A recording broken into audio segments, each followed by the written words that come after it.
And lastly, you were involved years ago in negotiating treaties with the Russians on nuclear arms control. When President Putin says, you don't mess with Russia, we have nuclear weapons, and stated that recently, how would you recommend, if you were advising the president, to help contain Russia's aggression these days? Well, first of all, given what's happened for the last few years, I think the United States needs a major military buildup along the lines of what Ronald Reagan sponsored when he came in the 80s. And I think that the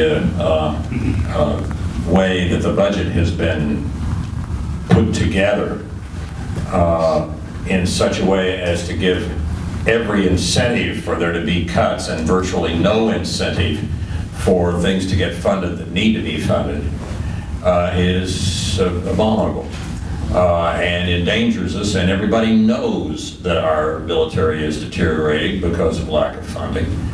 And I think the first and most important thing to do is to shift that gear and to let the world know that we are going to go back to having a first-class military again. Now let me mention one thing that we've got to deal with, and which is relevant to Iran. Magnetic radio waves have been bombarding the Earth for about 4.5 billion years from the sun, since the kind of beginning of the solar system.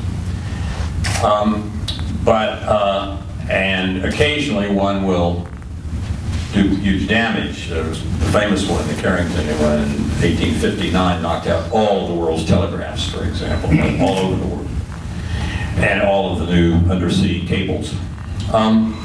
But electronics are about 1 billion times more capable and sophisticated than they were in 1859 when this solar event knocked out them. But they're also about 1 billion times more vulnerable. So when the Russians and the Americans conducted some of their last atmospheric tests in 1962, before the atmospheric test ban treaty went into effect, both of us found out that a detonation in orbit of even a small nuclear weapon could produce those kinds of radio waves and could seriously damage even old-fashioned electronics, vacuum tubes and the like, which were around then, but especially could damage any of the brand new things that were coming out of this place called Silicon Valley.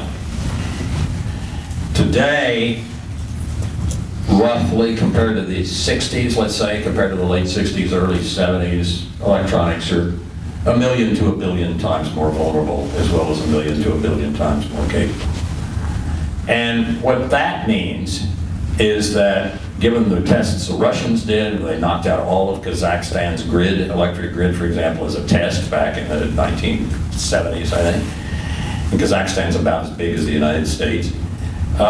They were able to develop with some confidence that they, by a detonation of a single nuclear weapon in space, in orbit, up 60, 70, 80, 100 miles, could knock out a big chunk of the world's electronics underneath, or rather electricity systems that are underneath where the blast occurred.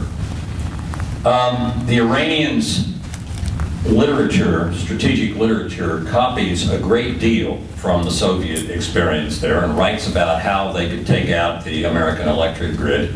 The North Koreans do the same thing. The Russians, the Chinese are defending and protecting their electric grids against this kind of phenomenon very effectively. The Iranians and the North Koreans are starting to. And we now have a situation where we're not doing a damned thing. We have a very hard time, those of us who are interested in this subject, in getting the attention of the government, and even a harder time getting the attention of the electric power companies who just want you to go away. So, if we are worried about military power, one thing we have got to do is protect our electric grid, and we're talking about very few $billion in terms of the cost of modifying any other modifications of the grid. Doing something like what I'm describing is tiny. So that's something that has to do with real military force and real military power, where we're completely dropping the ball. And somebody who might want to get into it with us, like the Iranians, are unfortunately not dropping the